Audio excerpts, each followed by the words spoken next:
Let me ask you something uncomfortable. Have you ever been trapped in a conversation with someone so painfully wrong, so obliviously misguided, that you felt your blood pressure rise, yet they spoke with the unshakable confidence of a prophet? And then, after it was all over, you sat in silence and thought, why do they seem so sure when I, who actually think and question, doubt myself constantly? This isn't just your imagination. It's not just your frustration. It's a sickness woven into human behavior, one so common that we almost forget to name it. And here's the unsettling truth. Stupidity, paired with certainty, has shaped more of history than wisdom ever has. We're told that the wise are calm, patient, even hesitant. Socrates, the supposed father of philosophy, spent his entire life claiming he knew nothing. Meanwhile, the streets of Athens were filled with loud voices, demagogues, self-appointed prophets who knew everything and dragged the city toward ruin. It's a pattern we see everywhere. Those who know little shout the loudest, and those who see the world's complexity, they hesitate, they doubt, they whisper. But the whispers of the thoughtful rarely survive against the screams of the foolish. Let's get brutally honest. Think about the last time you scrolled through social media. Did the wisest, most careful voice go viral? Or was it the outrageous hot take, the half-truth packaged like prophecy, the idiot with a ring light and too much confidence? You already know the answer. Nietzsche once wrote about the herd mentality, the instinct humans have to follow the crowd, to mistake volume for truth. And in a digital age where clicks are currency, stupidity wrapped in certainty isn't just common, it's profitable. But let's go deeper. Why do stupid people always think they're right? Psychologists David Dunning and Justin Kruger gave us one of the most devastatingly simple insights in all of behavioral science. The less competent you are, the more you overestimate your own ability. Think about that. The very skills required to understand how wrong you are the same skills you lack when you're wrong. So not only are you mistaken, but you are blind to your own blindness. This is why Nietzsche warned us. Sometimes people don't want to hear the truth because they don't want their illusions destroyed. The fool isn't just mistaken. They are walled off, armored against correction, and armed with confidence that the thoughtful rarely muster. But here's the part you won't like, the part that stings. Sometimes, you are that fool. Yes, you. We all are. The Dunning-Kruger effect isn't just a neat little idea to throw at other people. It's a mirror. There are corners of your life, blind spots, where you are that loud voice, certain and wrong, while others quietly see what you cannot. That's the haunting part. We all live inside illusions of competence. We all overestimate what we know.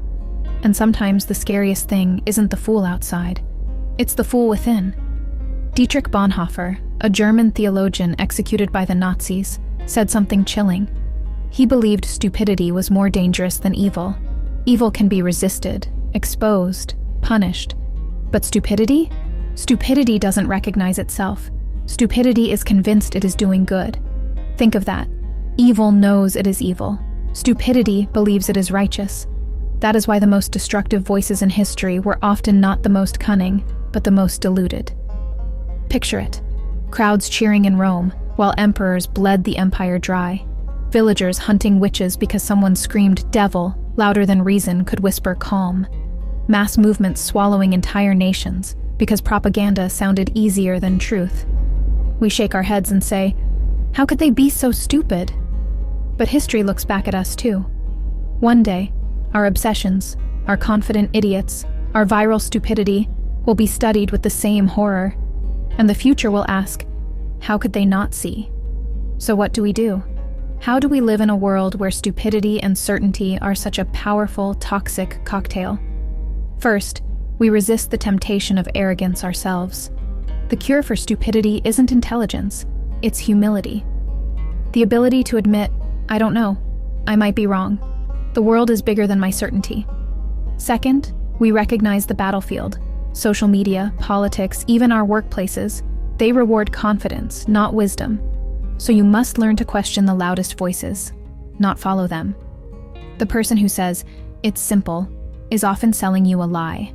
The person who says, it's complicated, is probably closer to the truth. And third, we need courage. The courage to speak quietly when it would be easier to stay silent. The courage to resist the fool, even when the fool is loved by the crowd. Because here's the uncomfortable twist. Stupidity wins when the thoughtful stay silent. Evil triumphs when wisdom whispers to itself in private.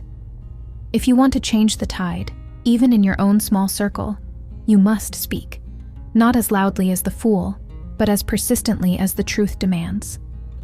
The philosopher Plato once warned that when we refuse to engage, when the wise retreat from the battlefield of ideas, fools and tyrants rush to fill the void. So ask yourself, where in your life are you letting the loudest fool speak for you? And where might you have mistaken your own confidence for wisdom? In the end, stupidity wrapped in confidence will always exist.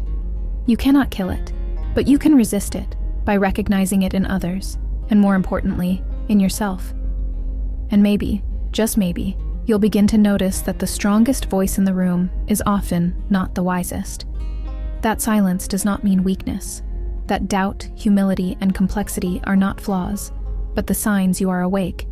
So the next time you feel frustration boiling as someone so clearly wrong speaks like a prophet, remember this: they are not just wrong, they are blind to their blindness. And that makes you dangerous, because you can see what they cannot.